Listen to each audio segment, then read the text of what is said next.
Types et formats de documents numériques. Il existe de nombreux types de documents numériques, depuis les documents bureautiques jusqu'aux vidéos. Pour enregistrer ces documents, il faut réfléchir au choix du format, choix qui aura des conséquences importantes. Examinons tout d'abord les principaux types de documents numériques.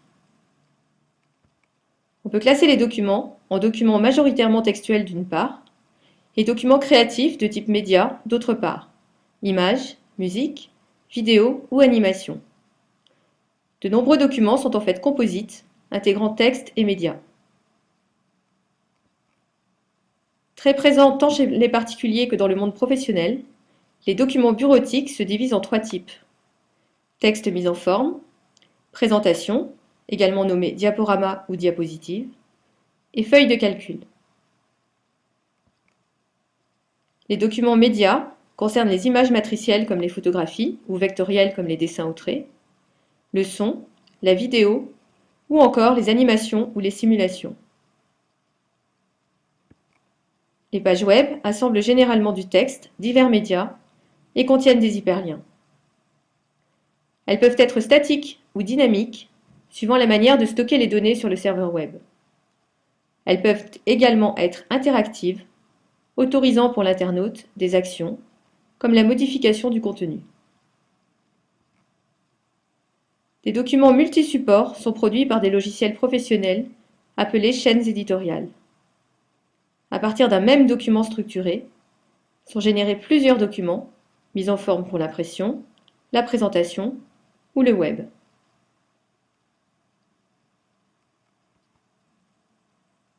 Les cartes mentales aident à organiser ses idées et concevoir des documents.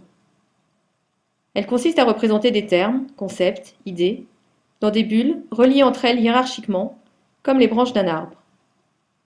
L'ouverture de la carte dans le logiciel d'édition permet de plier et déplier les branches. Bien entendu, il existe de nombreux autres types de documents, certains très spécialisés, issus de logiciels métiers, en particulier dans l'industrie. Quant aux bases de données, on les qualifie non pas de documents, mais plutôt de ressources, contenant des données structurées et interrogeables. Quelques exemples en sont les catalogues de bibliothèques, les bases de données scientifiques, ou encore les horaires de train. En fait, la plupart des sites web actuels, qualifiés de sites web dynamiques, s'appuient sur des bases de données associées à des logiciels.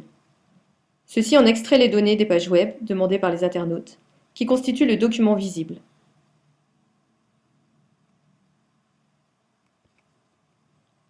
Quand on crée un document, se pose ensuite la question du choix du format d'enregistrement du fichier. Comme nous l'avons vu, un format de fichier désigne la manière d'encoder des données, comme des textes ou des médias. Cet encodage est lui-même exprimé par des 0 et des 1. Lorsqu'on crée un document à l'aide d'un logiciel, l'enregistrement des données dans le format choisi est accompli par le logiciel. Pour chaque type de document, il existe en général plusieurs formats possibles. Certains logiciels permettent de choisir entre divers formats d'enregistrement ou d'exporter le document dans un format adapté à la diffusion. Pour les fichiers contenant du texte, les caractères sont exprimés sous forme d'un code numérique, traduit en codage binaire. Les encodages les plus répandus sont ASCII, limité aux caractères non accentués de l'alphabet, ISO 8859-1, également nommé latin 1, pour l'alphabet occidental, et UTF-8, qui permet de décrire tous les alphabets. Cette norme est en voie de généralisation.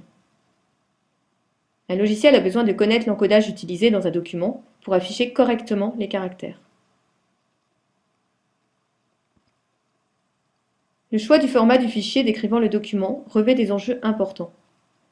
La possibilité de modification ultérieure, les manipulations permises, l'interopérabilité entre divers dispositifs et la pérennité de ses propres contenus.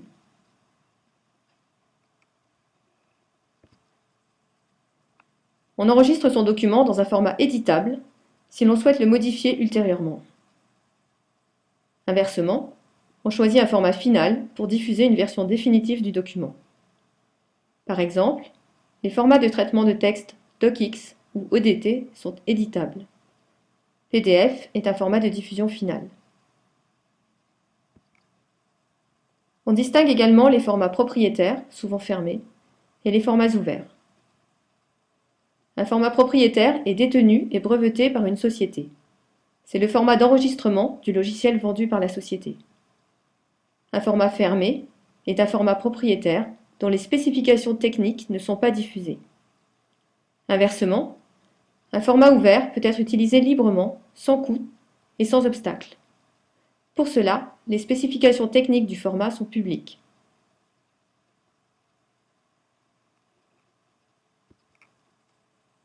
Pour résoudre les problèmes d'échange de documents de formats différents, certains formats ont été validés par des organismes représentatifs.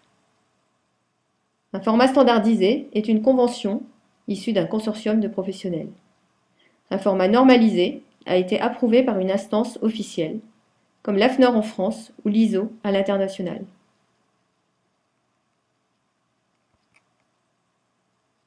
Un format de document qui est un standard ouvert est interopérable, c'est-à-dire qu'il permet l'échange de documents entre logiciels différents.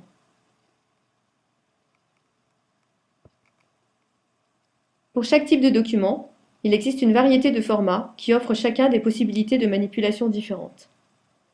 Quelques exemples sont les formats bureautiques, Office OpenXML, comme DocX, ou Open Document, comme ODT. Les formats d'images matricielles, comme des photographies, JPEG, PNG ou TIFF.